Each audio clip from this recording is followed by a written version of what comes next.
Hola a todos, bienvenidos a mi canal. I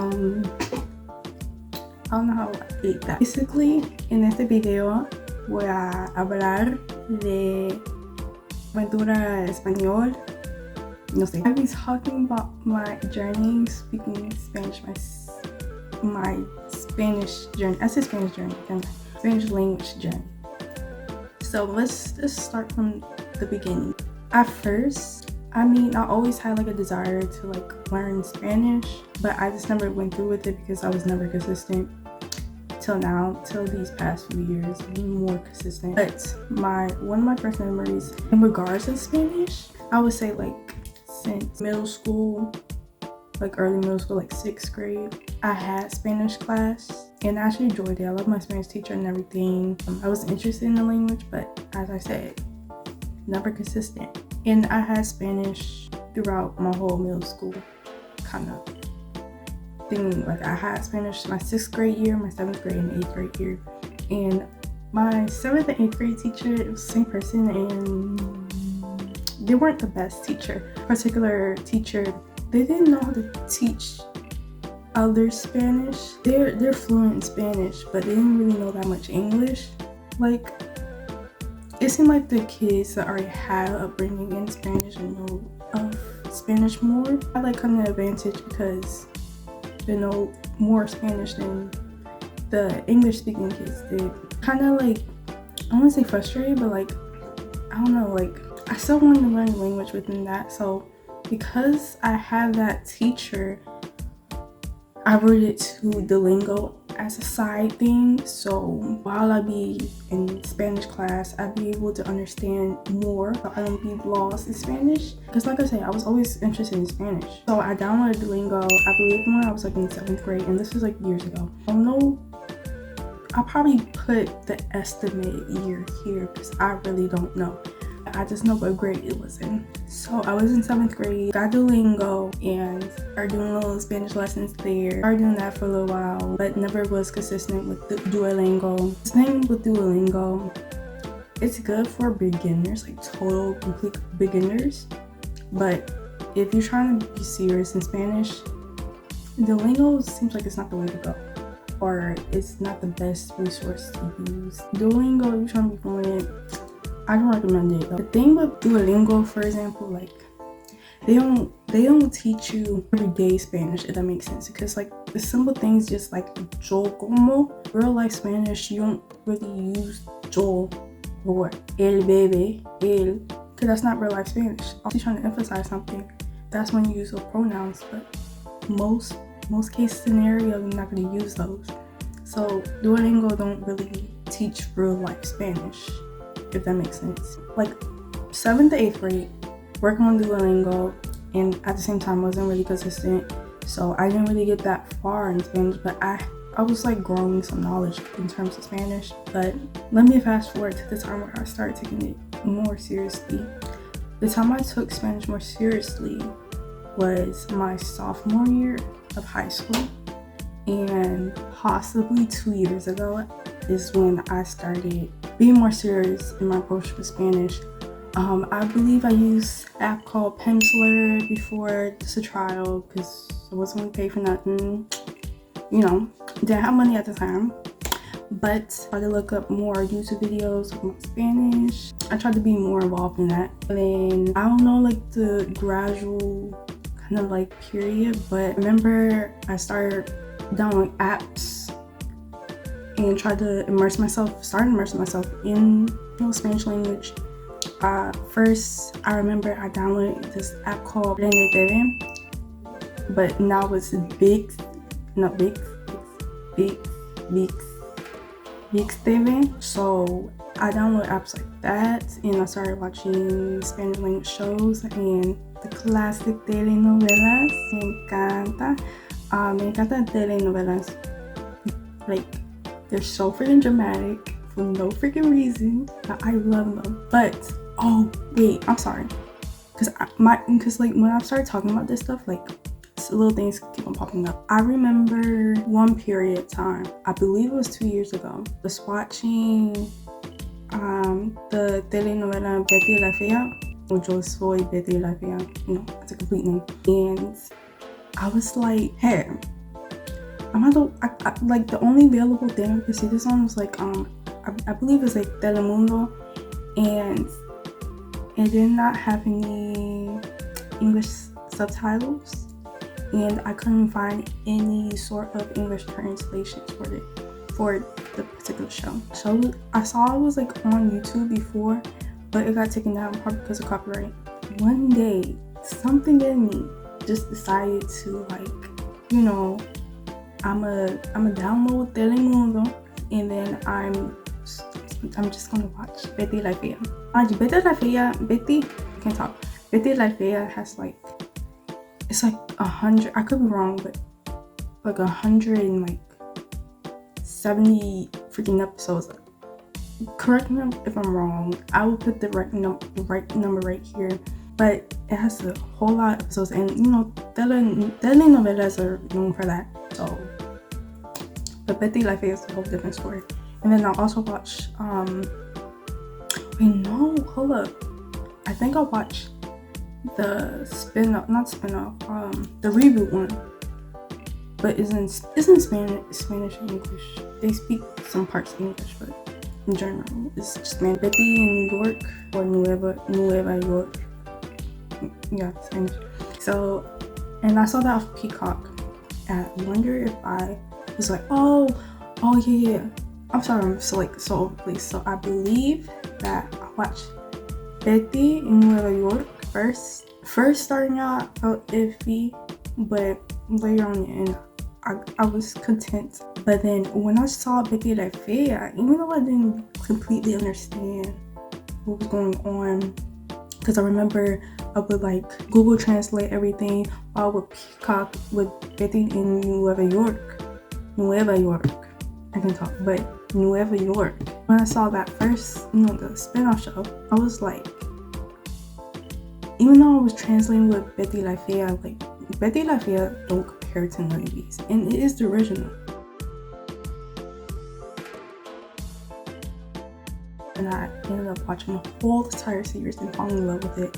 And to this day, it's my favorite telenovela, Todo el Mundo. I was watching that, then I was watching other telenovelas, and some that's really dramatic. La Rosa de Guadalupe.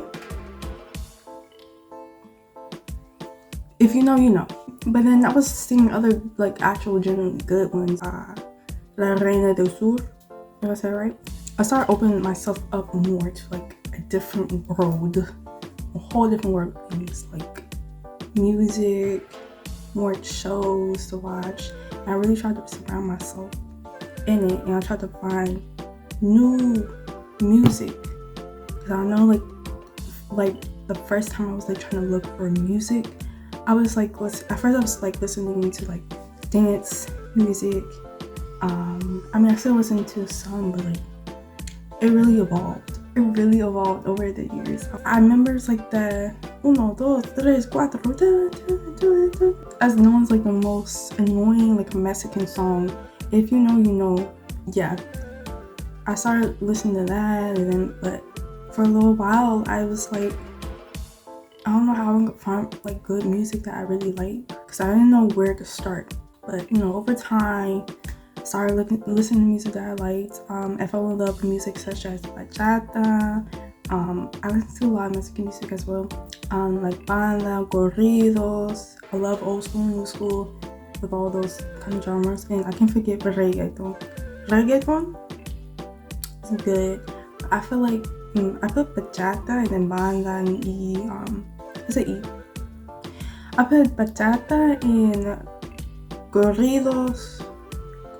corridos and banda music top compared to reggaeton. I don't know, I like reggaeton, but it's just I'm not too pressed for me.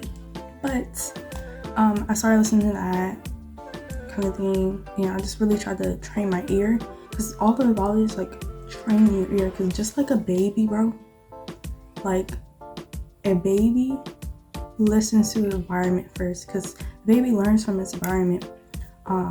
So through that, the baby's going to listen, take what, was in its environment and then absorb that kind of information, so later on the baby be able to speak it. That was the kind of method I was kind of trying to do. And of course I was, the way I was learning, I was watching a lot of YouTube videos and trying to sing along to different various various Spanish songs, and trying to learn lyrics and trying to break that down. This journey of speaking Spanish and trying to be fluent in Spanish within the span of I don't know, it's been shaky, I guess, over a span of a couple of years. Consistency, because inconsistency is not going to get you anywhere, but if you're more consistent with it, it is going to get you somewhere, and you are going to see progress, because I see a whole lot of progress, because the state of my Spanish right now has gone way better compared to how it was say 2 years ago or a year ago, even months ago, because I remember one time I went to rewatch Viaje, and I saw wow, actually don't really need a translator with a lot of the things that they're saying, because I actually understand it. You have it locked in your mind, kind of thing. But yeah, it's all about consistency and persistence, and at times where I felt I'm motivated to learn, because I feel because I want myself to be in a certain certain position, I guess you can say, in terms of where I should be in learning Spanish. Then I don't know, because I was more A1, hear Spanish more, be able to comprehend that, but I wasn't always there. So I wish my level was higher, and I just felt kind of unmotivated, because I felt am I really going to get up there? But what really helped me was that not the common sitting down and then studying this and that material kind of thing. Sometimes it's fine and it's best for you to listen, watch something in Spanish, and sit down and watch it, even though you may not understand it in that particular moment. Just sitting down and watching it, or listening to some music, or watching a movie in Spanish, whatever it is, to help you be have more interest in back into learning that language again, so it can help you be motivated again, because that's what helped me out. Even YouTube videos in Spanish, and just hearing the way they talk and how you be able to express yourself in Spanish, it wanted me to learn it again,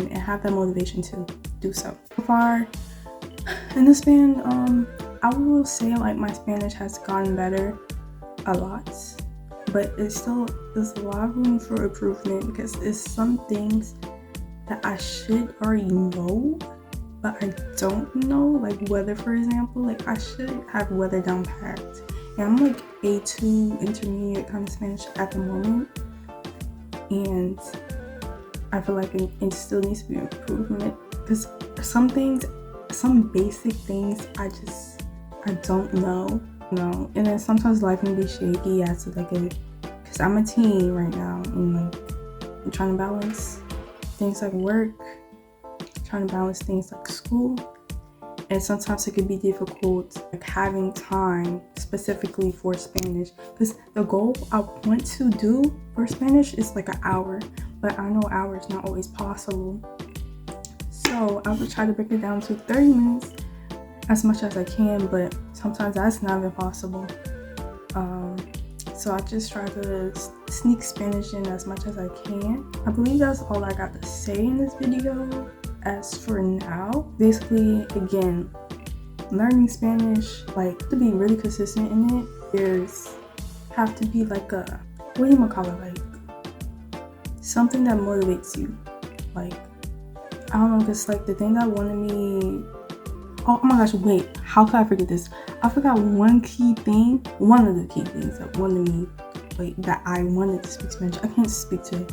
Anyways, one of the reasons why I wanted to learn Spanish was because I remember a while back in middle school days, it was some two girls was speaking Spanish, and they were talking crap about my friend, and like me at the time, I had no clue what they were saying.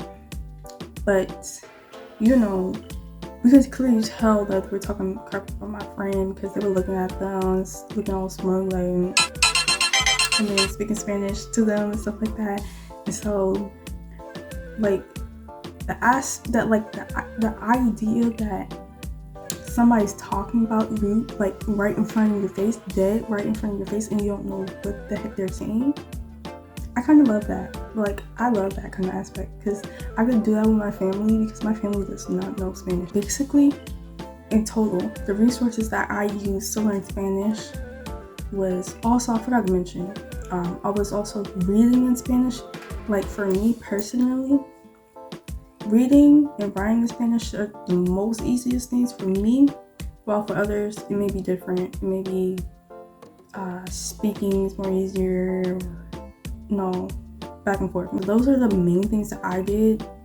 Basically, watching, reviewing YouTube videos, downloading any apps necessary to help me out in my Spanish learning journey. An app that I recommend for, I guess, absolute beginners, and then you can progress from there within that same kind of app, is Babbel, because Babbel, it teaches you vowels in Spanish and how you pronounce that, and then the alphabet in Spanish, and stuff like that. And also has games and podcasts and stuff like that. And it's a really good resource too, not only to learn Spanish but also better it. You have to keep in mind, it is a subscription kind of thing you have to use.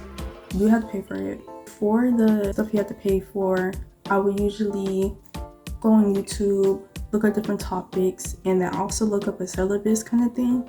So I'll be more organized and like all over the place, and also learn verbs. And I even got like a little Spanish tense workbook right here to learn Spanish. Like I said, watching things in Spanish, like TV shows, movies, even YouTube videos, and every time when I watch, well, sometimes, whenever it's a possibility that,